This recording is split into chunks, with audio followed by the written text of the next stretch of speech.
Hey there, Royalty. Quick pause if you're playing Royal Kingdom. Lately, I've been seeing people talk about a phone-only trick that supposedly lets you stack up coins and potions without any complicated setup. No computer, no tech stuff, just straight from your mobile. I'll be honest, I was skeptical.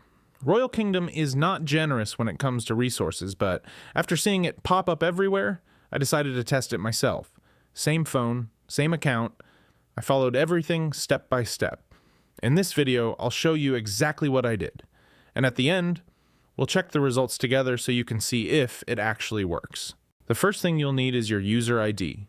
You can usually find it on your profile page or somewhere in the settings menu. It only took me a minute to locate mine. Once I found it, I copied it and saved it for later. This part is quick and pretty straightforward.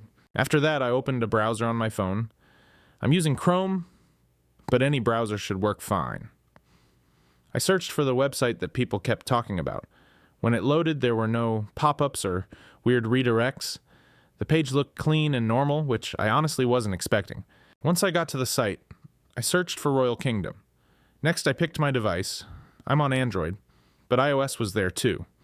Then I entered my player ID, double-checked everything, and tapped Continue.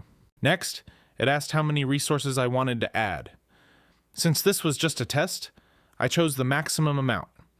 After confirming, a few progress bars showed up, going through different steps of the process. Everything was explained clearly, so it was easy to follow. Right before it finished, there was a short verification step. The instructions were simple and easy to understand. I already completed that part earlier, so let's jump straight to the results. To see if it worked, I opened Royal Kingdom again and checked my coins and potions. They were already there. No restart, no waiting. It updated instantly, and honestly, that surprised me. Based on my test, everything worked just like it was explained.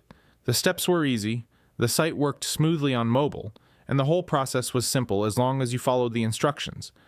If this video helped you out, make sure to like, share, and subscribe for more honest tests and reviews. And if you've already tried this yourself, drop a comment and let me know how it went. I read all of them. Thanks for watching, and I'll catch you in the next one.